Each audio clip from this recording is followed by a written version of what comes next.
Hey guys, it's Kate and I hope you're having a great day. I'm here with another watercolor. I've got my Marie's Masters palette and I kind of want to do some reds today. So I'm going to dip into my alizarin crimson and just a little bit of sap green to tone it down just a bit and make it a really nice color. So I'm going to make this kind of the star of the show today, and I'm just going to start putting some on my paper. I'm going to dip into quite a bit of water to help this kind of spread out. Dip into some more paint and just kind of have fun having the water and paint mixed together. Now I'm going to go straight into my pan and just add some darker pigment around some of these spots so that we get some changes in value, and we still have a nice wet page, so there's plenty of time to work. And this will kind of make it have a nice cloudy look. I'm going to dip into some more water and just keep going.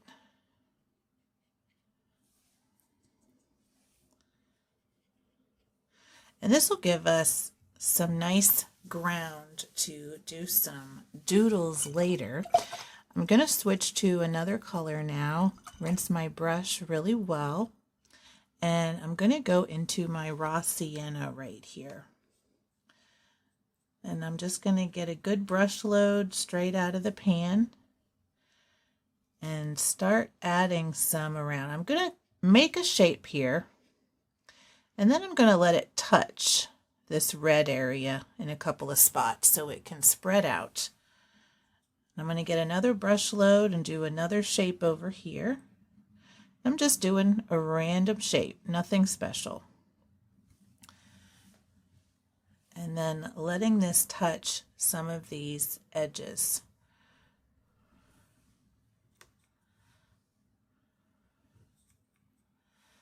And then same thing down here.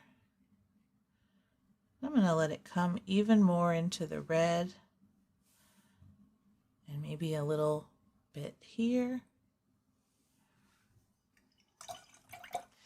And then I want to get in there with a nice dark color, and I'm going to grab my rigger brush here and I am going to go into my Payne's Gray. And I'm going to get a good brush load of that. Add a little bit of water to my pan. And this is going to be full strength paint. And I'm going to just add a couple of marks. And it's going to slowly spread out into the rest of the painting. But when you dip straight from the pan, it doesn't travel too much. Not as much as when you kind of mix it in your mixing well first. So I'm going to add a couple of more marks this way.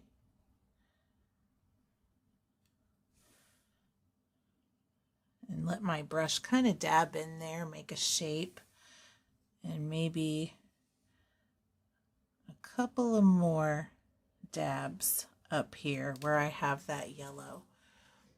And this is going to be a really cool background. Now, if you have too wet of a paper, you can go in and dab up some excess moisture. So I've got my brush dabbed really well, and there's a little bit of pooling right here. So I'm just going to dip it in and pick up some of that excess water.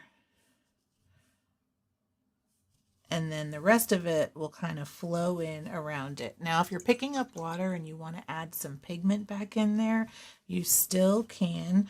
I'm going to dab my brush, get a little bit more red, and just drop that right in there. But all that pooled water is going to be gone. Now I think last but not least, I'm going to grab my rigger brush again and get some more of that raw sienna out of the pan. And And I'm just going to add a few little places where it can bloom. Maybe a couple of spots over here. It's kind of starting to dry, so it may not spread too much in some of these spots, but it's a little bit wet there still, so it has a little bit of room to move. And then maybe I'll add a little bit more here along some of these borders and get some more pigment in there that's nice and rich. And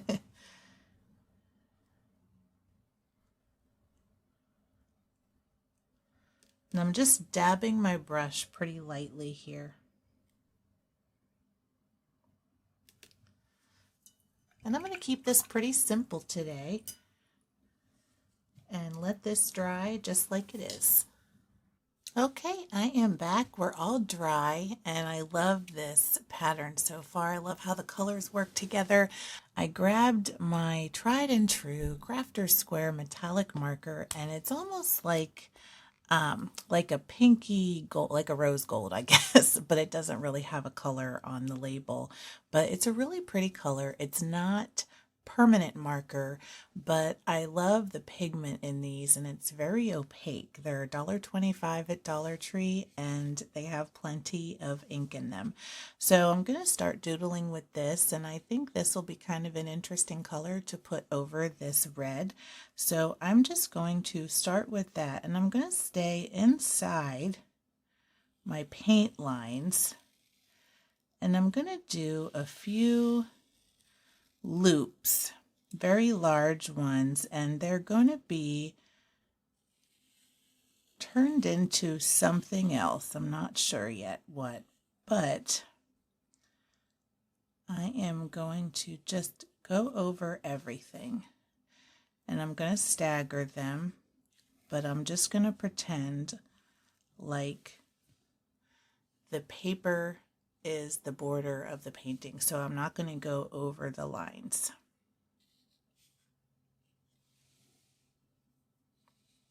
All right, we've got our texture in here. I'm going to do some little patterns in each one, just kind of subtle patterns. I think I'm going to start doing some simple dots. And I don't know if I want to do it on all of them or not. So what I might do is just pick a few and see how I like it scattered. And then if I want to do the rest, I can. I think I like that just as it is right now. And what I might do on some of these other ones is do a little bit of a scalloped edge and just maybe do some different interesting borders.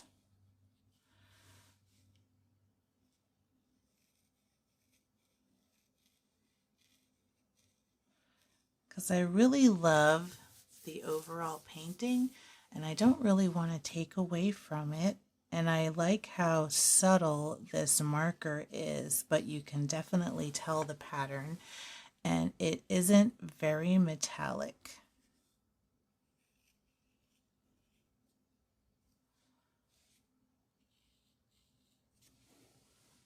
And I really like this.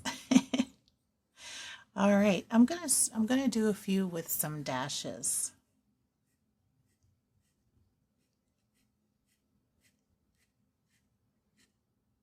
And then maybe some larger dots on the rest. So I just have a few left here that we can add these to. And you can see how easily this marker goes down. It's really nice to write with. It's got a nice soft tip, and I don't think you can buy them anywhere but Dollar Tree. So if you have one in your area, it's worth giving a try. And I think that covers everything. So I'm gonna grab a white and a black. So I'm gonna go grab my finer tip fine liner and my jelly roll. I'm just going to add a little bit of a dot pattern in a few little places, just to brighten it up a little bit. And it just adds a light little highlight. And then this is the O2 tip. And I think I will do just some very fine lines here.